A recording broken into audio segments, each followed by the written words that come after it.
Hello. Ooh, out of focus. um, hello. So, I'm not even sure. I think it's day 9. Um, yeah, day 9 today. So today was interesting. I had I woke up around 11, and then I had something that I had to do around noon, and um, so because I woke up kind of slowly, um, my routine got split into two halves, and um, I woke up and prayed and did my hygiene stuff, and then um, I, did what I had to do, and when that was done, I almost didn't do my routine. I had to talk. I really had to talk myself into it. Because I had been pulled away from it, and I thought I need to get on with my day. Like, I need to do the things I need to do because there, some stuff on my list. My wife's birthday today, so I wanted to get some stuff done, and I thought, that you can't do that. You have to do this. This is a commitment. This is a commitment that I made. So I did, and I was really glad that I did. When I decided to read today, to start, I've been doing the same yoga routine now for 3 days, and today was the first day that I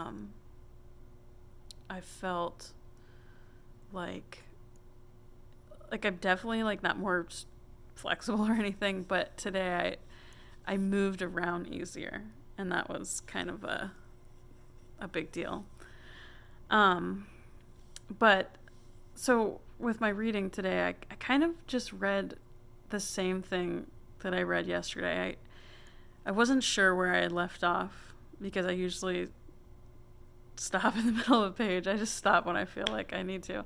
So I started reading, and I started reading a paragraph that I knew when I started reading it that I had read before. I immediately recognized that I had read it, and I was like, I'm going to read it again because I feel like I still really need to hear this, and I need to let this sink more, which was really good because it illuminated, I think, because I take these things, I talk about them, and then, I have interactions with people, and it helps me to kind of see the gaps in my understanding of what I'm reading, and kind of the places where it's going to be hard for me to really practice this stuff, And for me, I think something that I've been kind of dancing around, but definitely talked about, but haven't really honed in on, is this idea of mindfulness.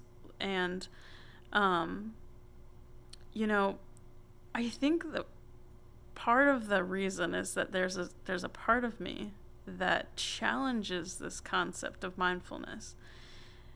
And that's because we're socialized to, and not just, socialized, but there's a part of us that wants to just be genuinely who we are and to be ourselves completely, and to not be hindered in that. And I think that idea is romanticized in such a way that sometimes we cherish that more than the relationships around us or the effect that we have on people around us, not realizing that those things also affect our happiness and who we are. You can't totally just be yourself, I guess, in this quote unquote yourself in the sense, because our lives depend on us interacting with other people, and the impact that we have on those around us, shapes us in a way, because it shapes the way that they treat us, it shapes the way they feel about us, and ultimately that shapes the way that we feel about ourselves. so there's this balance that is my real nemesis. I said yesterday in my post on Facebook that my nemesis was anger, and that's true. But my real arch nemesis is balance. This has been a recurring theme in my life since the beginning of it. I am definitely someone who struggles deeply with balance and being able to deal with both sides of who I am, because there's one part of me that wants to be myself and, like, just be unique and to take pride in that. And then there's this other side of me that wants to, like, take care of other people and to be a servant. And those two things, you have to balance them in order for them to work in one human being. And so typically I just kind of like flowed between two extremes. So I'm learning balance in that. But today, I read a couple of things. So I read about mindfulness and how that affects our speech and how that affects our actions.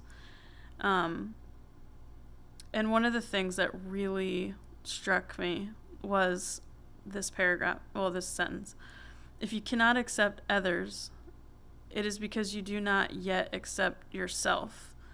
If you are struggling with those around you, it is because there is a struggle inside you.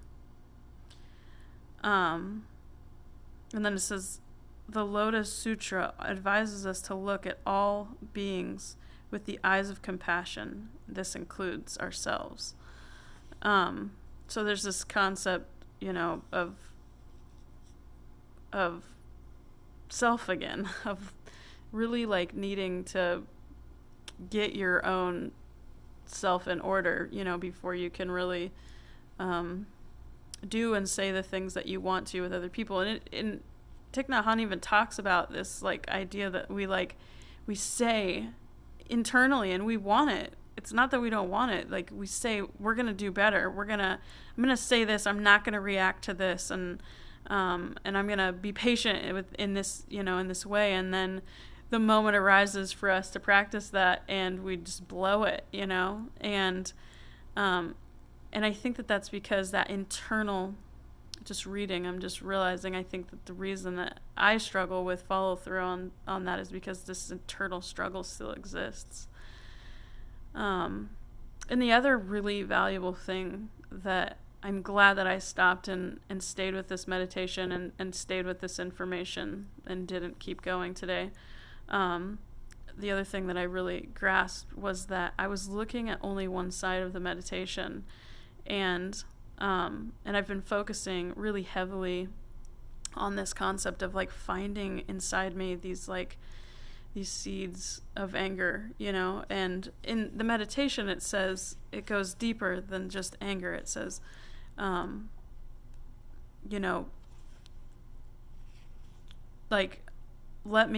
I be able to identify anger, the sources of anger in me, but also craving and delusion, which is interesting because, when we analyze another person's life, which I think maybe not all of us do that, but I think most of us do that. We'll look at someone and be like, well, why can't they just figure this out? Like, I figured this out. It's often that what's keeping them from being able to like really grasp what's going on in their own life is delusion. And also that they're craving something that may not necessarily be attainable. And that focusing on that is keeping them from being able to like really address the situation at hand, which is awesome that this meditation like so directly calls that out. I mean, the meditation consists of like 3 parts, and that's the first one is that may I be able to look at myself with understanding and love. That's like the mindful part. Like, just when I look at myself, like, do I really see myself? Do I really see the things that I feel, that I'm going through? Do I really like engage my own person enough and introspectively look at my life enough to like actually understand myself? And then, the second part is, may I be able to recognize and touch the seeds of joy and happiness in myself. And then the third part is, may I learn to identify and see the sources of anger, craving, and delusion in myself. And I, I've been focusing on that mostly over like the last couple of days. And today I realized that the missing thing for me, I think, in mindfulness, is that I haven't been focusing enough on the second part of this, which is, may I be able to recognize and touch the seeds of joy and happiness in myself. And so today, while I was meditating on all the things that bring me joy, and like just really trying to see myself. I don't always admit the things that make me happy, and I think sometimes even I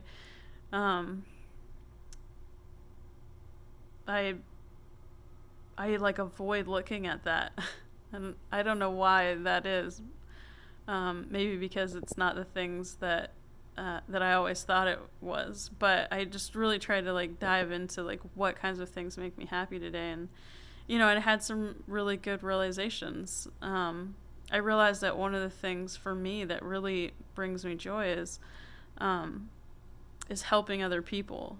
And I analyze that in my meditation today. I went deeper and deeper into that thought, because that's very vague. Like, what is it about helping other people that brings me joy? Like, what actual thing, inside me is like getting happiness from that? And I realized that I love to help people when even before they know that they need help. And the greatest joy in helping people comes when I see a need that they haven't even really necessarily expressed, and I'm able to fill that. And of course, I love the praise that I get from doing that, and I love to be affirmed. I realize that that I love that, and I thought about that today, and I thought, well, it's interesting that something that brings me joy and happiness is so dependent on other people. So what happens when that doesn't? What happens when those people, are in their own lives or in their own heads or whatever? Like, it's probably not intentional that they're not being affirming, but what happens when they aren't able to affirm me? How am I going to maintain joy and happiness? And I remembered a conversation that I had with my sister, actually, Heather, like 5 or 6, maybe a week ago, maybe longer, actually. I think it was pre this fast that we talked about this. But she said that she wrote these affirmations on a piece of paper, like on a piece of notebook paper, and she put them on her wall, and she reads them to herself every day. And when she said it, I thought, I need to do that. Like, that's a really great idea. Like, but at the time I didn't connect why I was like so in love with that idea.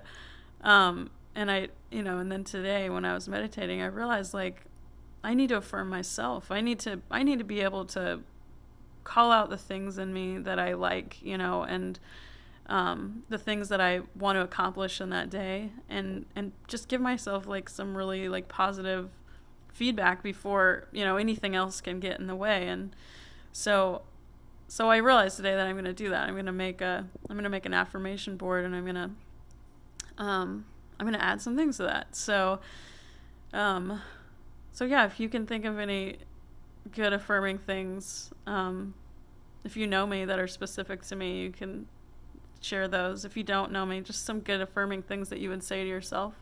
That'd be really handy. I'd like to put them on my wall and say those in the morning, and add that to my routine.